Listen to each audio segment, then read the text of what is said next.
Today's guest is going to take all of his experience from different jobs and different businesses and help entrepreneurs grow their own businesses. Building spirituality, family, health, and business. This is the Giant Builders with Lois Wyant. Good afternoon, Giant Builders. I am so happy to have you here, and I want to tell you that I'm very honored that you come here to listen to my guest and to share this experience with me. Today we have CalebIrmler. And hi, Caleb, how are you? Oh, doing well. Thanks for having me. Great. So tell us a little bit about your background, because you have a very interesting background, I see. Yeah, it's probably a little bit chaotic. So I actually got my degree in pastoral theology. And then between like 15 to 30, I was doing volunteer camp work. I worked at a camp for the deaf for about 3 years. And then I did a lot of camp work. And from there, I got these odd jobs everywhere I went to just kind of keep money in my pocket because I was always volunteering somewhere, which never paid anything. So I got some very interesting jobs where I was a driving instructor. I was shoveling snow off people's roofs. I was a fragrance specialist for Dillards. So I think I had about 30 jobs by the time I was 30, just kind of bouncing around. I'd volunteer somewhere for 6 months or a year, and then I'd be completely broke or wouldn't have $2. And that brought me to my 30s, where I just had to get some stability in all of it. And I think I was working 3 jobs. I was a driving instructor, I was working for a paper company, and I was working for a local college recruiting people, not recruiting people, but getting people jobs that had just graduated. And they all kind of fell apart at the same time. I was starting to date, and we were going to get married. And I was like, I quit all 3 of them like around Christmas time. And then I got into kind of the pest control world, where kind of where I'm at right now, because nobody ever wakes up and says, you know, it's a doctor, it's a lawyer, it's the president, and now it's an influencer. But nobody ever wakes up and says, hey, I'm going to be a plumber or electrician, or I'm going to, you know, kill bugs. I knew nothing and we about need those so badly. I mean, those have to be in our life. So it's sad that our communities don't push younger people into those jobs, because we need those. It is. And you see the multifacets of all, like the trucking industry in 2020.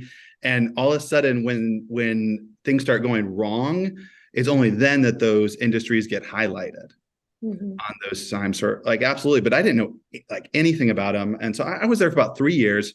And I kind of got to the point where I was like, if I'm going to go anywhere, then I need to own the company. I can't really control anything if I'm outside that level. And I'm just like, even though I could work through the ladder and work through the ranks, where I was particularly, there just wasn't any way to get where I wanted to go without having that control over the business. And so about 7 years ago, I started a pest control company called Crazy Ant Pest Control.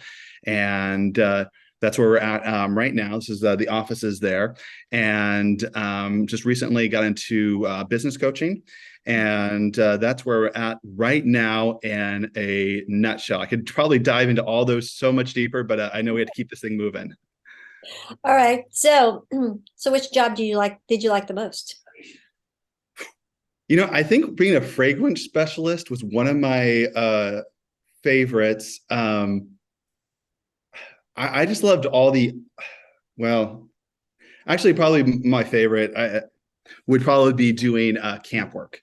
Okay. I did a lot of it for a lot of different camps, and we did how it worked in most environments. It was volunteer work, and they would be based off of 1 week segments. So like I said, 1 week we would have juniors, 1 week we'd have family camp, 1 week we'd have a camp for the deaf, 1 week we'd have a camp for troubled kids, and it kind of rotated all that side of things. And so that was exhausting, because in that type of environment, it's not a clock in, clock out, because you're with these people that are there 24 hours a day for the entire week. Right. And it's kind of exhausting work, but I just love doing that. And man, trying to pick one, that's tough. I'll be honest, that's tough. I don't think anybody's ever asked me that question. All right. Well, you can think about it then. All right. So tell us a little bit more about your coaching then. Is there specific businesses? How does that work for you?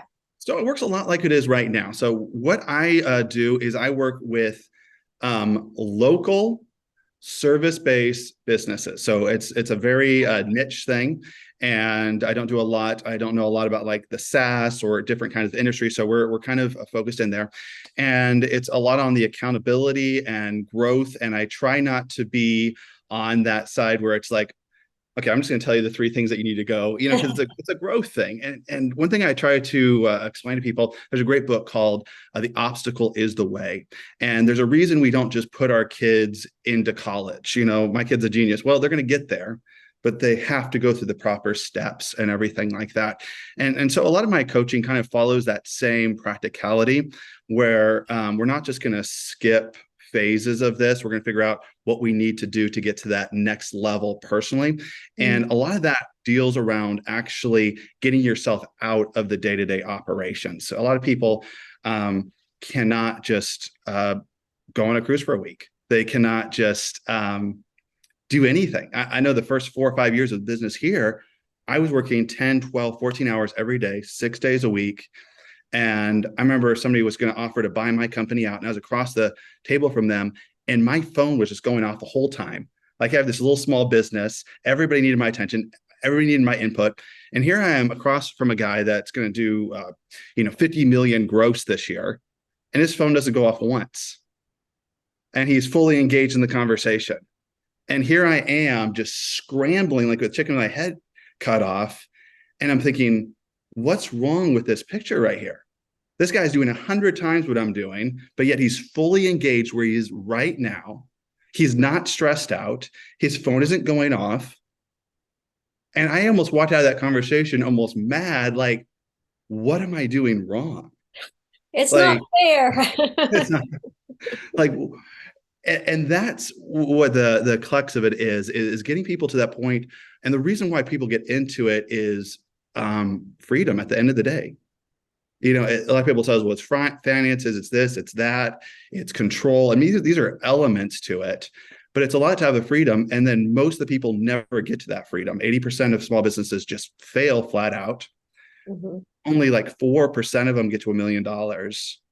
And even those few people, I sit down with more and more people in their 70s that are still working 10, 12 hours a day. Yeah. And that's what probably blows me back the most. I had a meeting just even last week. The guy was 70. He just like, I can't keep on working 12 hours a day. Yeah. So I think if you get to that age and into that habit, then you don't know what else to do. It's probably a little blindsided to, gee, is there something else? there's something else. Yeah, and there's a lot of pieces that get from that point to the end, but that's where a lot of my coaching comes in. It's helping people to get to those points where they actually can achieve those goals that they started the business to achieve. To have the financial freedom, to have the freedom with their families, to have a stronger family, not one that resents them owning a business because it takes all their time. And these are the kind of things. So it's a very niche type of coaching. I don't have a ton of clients. My main thing is this business here. But that is something I do to kind of help just a small group of people on the side. Okay. So what does the first meeting with you look like? Really, it's just to get to know the person. One of my personal pet peeves when being in coaching, because I guess I've been in so many coaching programs, and the whole crux of it is to get you to sign on the bottom line for like 1 year of coaching for $25,000 or $50,000. And like the whole push is to do that, where I'm on the opposite side, where our company doesn't have any long-term contracts as a pest control company. I'm kind of the same way on the coaching. It's 100% money back guarantee. It's if this isn't helping you, if this is not a good fit, why would I want you to sign a 1 year agreement that we're going to, be doing this? And I just want to know where people are at. Because a lot of times, I know this is going to go into the psychology of a lot of things right here. Okay. But a lot of times people's frustrations don't really hit the core of what they really want. I'm going to use a live illustration from just on the business side here, but a lot of the guys, there's so much work that has to be done every single day, but then they don't want to come in on Saturdays, and they want to have the time for vacations. And so although they don't like hustling every single day, when there's that push that they get everything done and they go home, then they have the freedom to have their weekends and long vacations because the work has already been done. And using that little bit of an illustration right there, a lot of times it just needs to help people figure out where their priorities are. And even though they don't want to do something, a lot of times it's those things that they're avoiding that are stopping them from reaching their direct goal. One thing that's fascinating about it, and you probably know this more than anybody, is just looking on the outside in, it becomes incredibly obvious in seconds what's wrong. The hard part is sitting there for 3 weeks or 3 months for them to be able to connect the dots. And so it's their choice and their decision, and they know what to do to make the next step. A lot of times people think that it's their coach trying to figure out for 3 months, like, okay, what do they need to do? Where it's usually in like 3 minutes, and it takes the 3 months for the person to kind of realize, oh, this is what I'm doing. This is what needs to change. And so I'm probably giving too much of my side of it instead of what it is to be on the opposite side. But I feel like so much in coaching, from my personal experience, that I guess what I didn't like personally from, and this is why I'm kind of a differentiator, I guess, is I feel like a lot of times they're just coming in and they're telling everybody, well, change this, change this, change this, change this, without ever getting to the root or the cause of why those things exist in the first place. Okay. And they don't have a lot of understanding, and they don't understand, well, it's because my wife works in the business that this is like this. And so if I change this, then I'm going to have a bunch of home problems. And you're like, well, you could make another $100 a week if you did this. And they don't understand the domino effect because they've seen it. And they don't really understand it's almost like family therapy when working with a small business, all the connected ways of everything connects to each other. It's a dominoes effect. And we can sometimes go in there and say, well, if you change this, you're going to be more profitable. But their biggest frustration, although they usually come about, I want to be making more money, their biggest problem is probably the stress that they're under, or the fact that they can't walk away, kind of thing, and just take a day off. And even though they're saying, well, we need to make more money, or I'm trying to hit this financial goal, it's actually not their biggest priority or a stress point. So I really like to sit down and just listen and get a lot of information before we even go anywhere, and just find out as much as I can about how things work and how everything is connected together. Because if you just go in there and start, pulling at things, it's just you have unintended consequences of that. So are there some common steps that especially service businesses could take to get more freedom?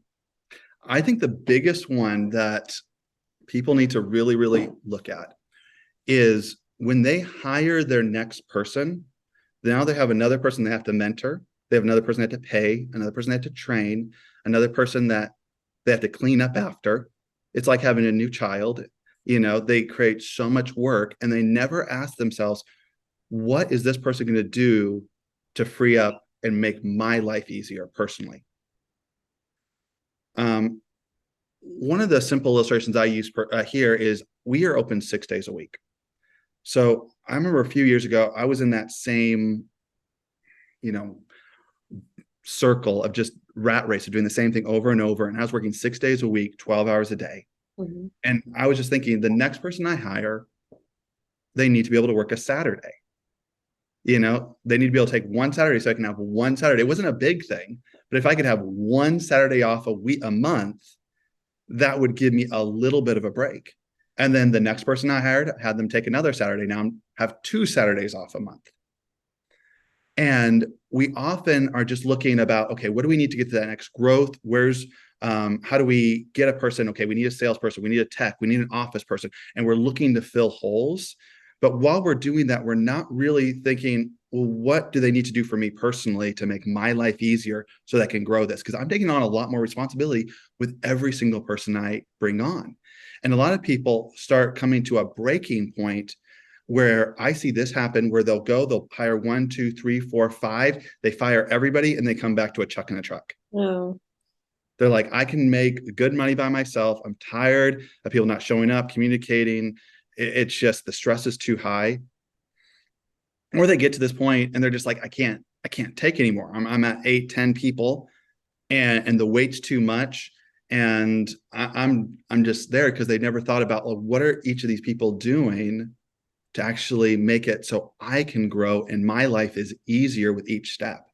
And instead it becomes the exact opposite, where it just adds to their stress, anxiety, and all that stuff that comes with it. But if everybody would just look at what can I do to make my life easier? It sounds like a selfish thing. Yeah. But what are my biggest frustrations? What are the things that I hate doing the most? And then you had to figure out, well, how do I get rid of these things? And a lot of times, all we're really looking at sometimes is the bottom line of like, well, growth and finances. And a funny thing happens once we let go of these areas. And that's another thing. Sometimes this is going to go so deep and we don't have enough time for it. But a lot of times we can't let go of it. Or we just like, oh, well, nobody can do it as good as I can. Or, and we have, and our other areas that we realize we're not really that good at training people.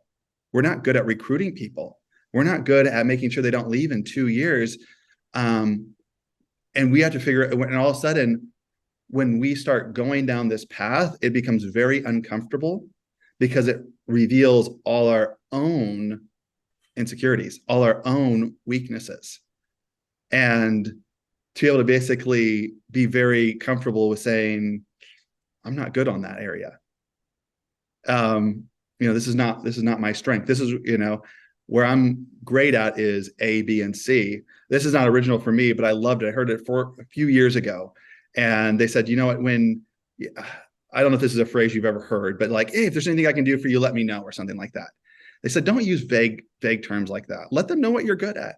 Let them know, like, if you're doing photography, let them know, like, hey, if you ever need any professional photos done, let me know, rather than being vague and completely out there. And it's okay to show, these are my strengths, and these are probably where you want to talk to somebody else with. And all of a sudden, when we're going through that growth process, we're having to figure out how we do that and then hire for our weaknesses, which that's not original to anybody. I don't know how many times somebody's probably said that on your show. Just hire for your weaknesses and double down on your strengths. Be good where you're good. You don't, and then realize where you're not good. You don't have to pretend to be. You can be like, you know what, we're in the same boat on this area, and we're looking for people that can really step up and take care of these areas. But I think that's one of the biggest areas, because it opens up this can of worms, because the simple process of this is like, okay, that's a simple concept. Just every person I hire has to make my life easier.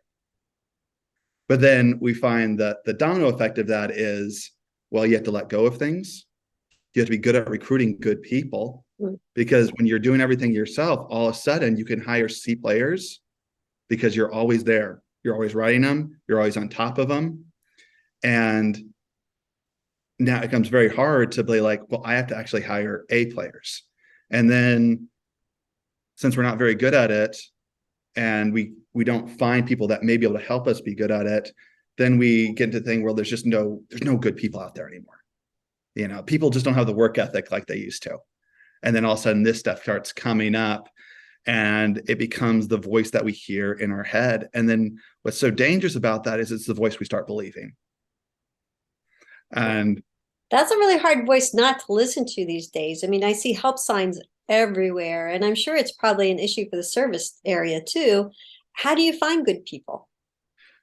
Well, this is something I just had to kind of like stop, drop, and roll. Like it had to like I started way just completely over in 2020. So I had it was embarrassing the people I hired in 2020.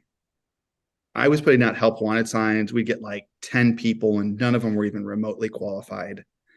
It was a completely frustrating process. And I just kept on remembering you get what you tolerate. You get what you tolerate.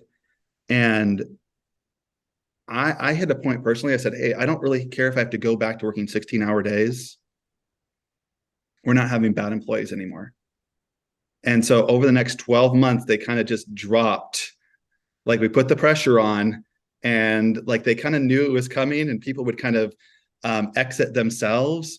We did have to actually be more forceful with some people and be like, well, here's your 2-week notice or, kind of fire them. But we went through most of the staff about 2.5 years ago and just let most of the people off. And then we rewrote everything. Like we wrote how our ads worked. And this sounds crazy, but I went from 2-3 years ago getting 10 applications to now every time I put a job out for the exact same position, I'm getting 500 applications. Oh my goodness. And I just started with the first thing people are going to see is that line, that tagline. How does that look different? Because what people had to get, just like you sell your product, you have to sell to your employees. And so when they're looking through these things, the first thing you need to do is, what are you going to do to attract A players? And it's going to start in that first line. Like if you say secretary or technician, it's just going to all blur together. Like, what are you doing in that first line that is going to be that purple cow? That's going to stick out, that's going to make you look completely different than everybody else. And then when you get in it, a lot of people use this help wanted sign to express their frustrations. We need somebody that can show up on time, that doesn't just show up. Just show up. That realizes that when it says it's work till 5, that doesn't mean 3:30. And they go through every single person that doesn't swear in front of the customers, that bum bum bum bum bum bum bum bum, and they're just they're frustrated and they're like, I am never going to hire a person like this again.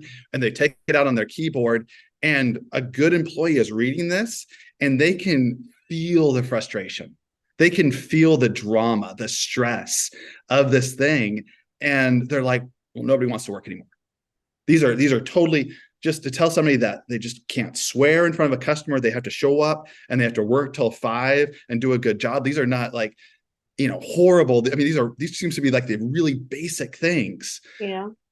And they're not understanding why nobody's going for it, rather than what's going to attract an A player. How do they think? What do they want? They want growth opportunity. They want a place. This is absolutely crazy to me. And I tell everybody this, but we have two employees that were working at high-end places, and they were making twice as much as they do here. Twice as much. This blows my mind. But and I remember they came in and one of the guys drove in his Tesla, and I was like, do you know what this job pays? And he's like, yeah. And they were just so tired. Both of them were working 80, 90 hours a week. They're working for a giant, large corporation. They felt like a cog in the wheel. They had months of vacation time, but never a day approved because it was always backed up. It was always stressed. And although, it seemed like the money was so good, their quality of life was horrible. And now they work here because we provide an environment that, do we work just as hard as they do? Yes. But the atmosphere, the stress, that is a side that we've kind of have like a no drama policy. And the last way to do a no drama policy is to say, put it on the wall, no drama policy. That's going to create drama. Seems so simple. Yeah. The old joke, the meetings will continue till the morale improves. It just doesn't work that way. And you just have to hire people that, fit where you're going as a company culture, and you get what you tolerate. And if you tolerate drama, drama grows in your business. And a lot of people hate that because they're like, oh man, this really does come back to me as a leader. Because everything that happens in your business is because you've tolerated it to happen. And that is really hard. And they're like, well, if I don't, then half my staff will leave. Well, that's exactly what happened with me. Half the staff left, and a few years ago. And it was the best thing that our company ever did, because we just said, when it comes to drama, when it comes to these things, they're just not tolerated. And what this does is it sends a powerful signal about permissionism, because what happens is we had great workers, and then we got a few bad workers, and then all of a sudden our great workers were behaving like our bad workers. It never happens vice versa. Oh, no. And then all of a sudden you're like, well, what's happening? You've never acted like this. You never behaved like this. But now they have permission that it's okay. So a lot of times, we start at very basic steps. There's a book called The 2-Second Lean. Basically, every day, what can you do to make your life 2 seconds easier? And a lot of times you can look around and you can find small little things, because a lot of times we want everything to change overnight, and it's a process with a business. It's a process that I can walk away for a month right now, and I have a team in place, and I know they're going to kill it, and I don't have to call in. My phone's not going off. This is a process to get to. And I know a lot of people want like an instant, what's the instant remedy to this? And sometimes it can be even a painful process. You're like, man, you are the worst coach ever. You're telling people, what in the world? But once you come out the other side of it, it's so worth the process. And a lot of times, I think people have to get real about themselves. Do I want to go through the process? Because we're in such a clickbait society that's like, hey, give me $10,000, do these 3 things, change your business forever. Where the truth is, a lot of times with growth, and people don't want to think about it, but it's just like going through 12 years of education. It's just like learning a musical instrument. It's day by day, every day, slight improvement. And eventually you're going to look back and you're like, how in the world did we get here? Yeah. This is amazing.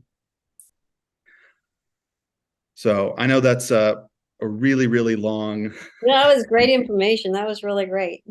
Do you think that part of the process is just business owners need to change? What do they need to change their mindset? Do they need to change their policies? Do they need to change their structure? How does somebody become a growing company again? So one of my personal beliefs, and I think policies have to be in place. We have like a book of like 130 pages. So I think that has to be in place. But your culture, your unspoken rules about everything is what's going to actually dominate how you behave as a business. What is accepted, what isn't accepted, and the nonverbal winks that you give at your business. These are fascinating, and I could go really deep into it. I'm trying to give like a very simple illustration of this, of like these nonverbal cues. But if you are telling somebody every day to do something, then that's a nonverbal cue that it's okay, because you're just going to go and yell at them again tomorrow for the same thing. No consequences. Nothing's changing. So if you notice yourself that you're the same process, they do something, you write them up, they do something, you write them up, they do something, you write them up. Well, that's a nonverbal wink that this is an acceptable way to behave, even though you're very verbal about it. Every meeting you're telling them, you're like, I can't believe this is happening. Bum, bum, bum, bum, bum. You're writing them up. I've got 17 write-ups for the same thing. I'm like, well, that's the problem right there. It's a nonverbal wink that this is an acceptable way to behave. Instead of just being like, all right, you know that the policies is, it's done. All right, it's been a great 7 years. You're a number one performer. You outperform everybody else. You make the company more money than everybody else. But you know the rules. So here, sign here. And people are like, what? And I'm like, well, you've told everybody that the nonverbal wink is if you are the top in sales, you don't have to follow the rules. Hmm. And so that's the culture of your company that you've created. Hmm. And you have to decide, are you okay with that culture that you've created? Or is this person, do they get a hall pass? Is anybody that has the top sales that week, are you going to keep on giving hall passes to them? Or is that something that's going to change? And a lot of times when that changes, they know the personal consequences as an owner is that person will probably leave. And they know that. They know if they stop giving hall passes, but they can't look weak to the rest of the staff, but it ends up being this whole side of frustration right there. And so these non-verbal winks that we give to our staff is usually at the heart of a lot of our problems. And yes, we can make policies about it, but it's the culture that really is going to dominate at the end of the day. Wow, that was tough. So, any closing tips? Well, what I would do if you're in this process is a lot of times don't worry about changing everything today. It's just about making progress and that 2-second lean kind of mindset of what am I going to do today that's going to make tomorrow easier and the next day easier and the day after that easier. A lot of times what we do is, I'm going to use the analogy of a credit card. We put it on our credit card and we're doing the exact opposite with our businesses. We have in our mindset that, well, next year is going to be easier than this year. So I'm going to push these problems down the road rather than saying, well, what can we take the opposite approach to that? Could we do little things today that's going to make next year easier? And I like using live illustrations with this because making up things doesn't actually work that well for me. But so in the industry here with pest control, we run in with all these different issues. Collections is probably one of the biggest issues that we run with. We have thousands of customers, and collecting money from thousands of customers is the worst. And so a few years ago, we said, we're going to make a major push to get everybody on auto pay. And we're not there yet. We're at 17 out of 20 customers are on auto pay today. So those 3 last ones, we're going to get them. We're going to switch them over. But that is solving so many of the collection issues right there. And so it's not an overnight fix to do that. But once you do that, it's fixing so much. It's freeing up so much of your time.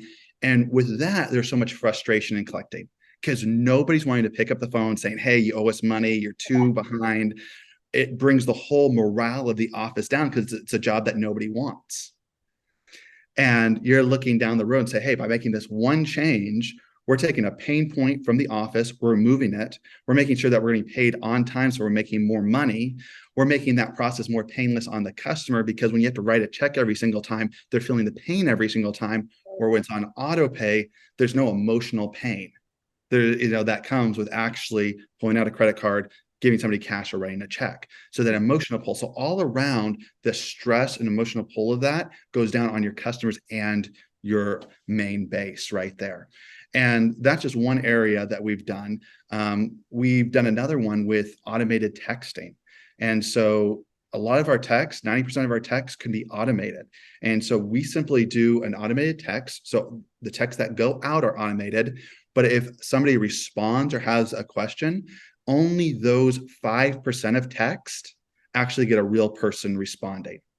So if it's just going out there and all of a sudden, I could actually probably say, but probably today, the computers probably send out 3,000 texts or something like that. But we're just responding to the 20, 30 texts that people have a real question they're coming back with and everything. And so we're taking all this information that used to all be manual and we're turning it in from hours into minutes. And that's really, those are some of the areas, but it's going to be different with your business. But you want to look at those areas that you can take, and I would focus on the frustration level and the money level. So what are the ones that cause high frustration, or which are the areas that you're losing money with? That's just the way I think. I want to focus on those first. Some days it's really, really simple, like the different things we do around here. I wish I could just take you around the office. Maybe I will. There's a simple illustration of one of the areas. So we have our uniforms in boxes, and I hate it. You don't know what we have, what we don't have.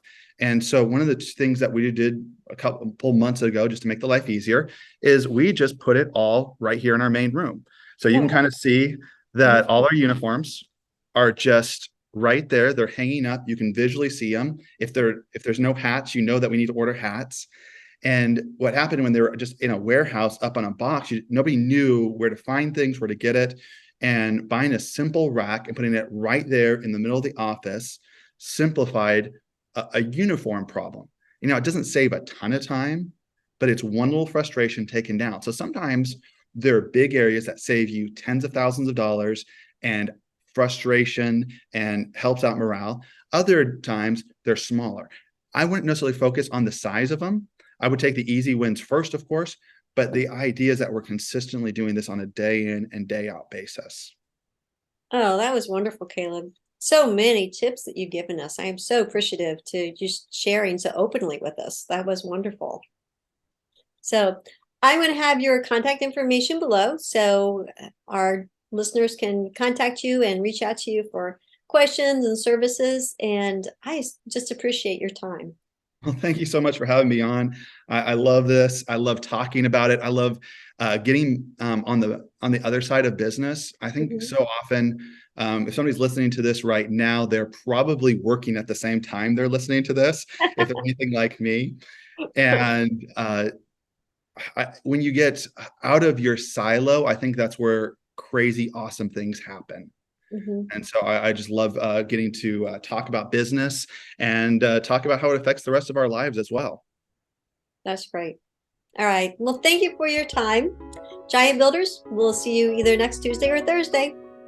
Thank you for listening. This has been The Giant Builders with Lois Wyant.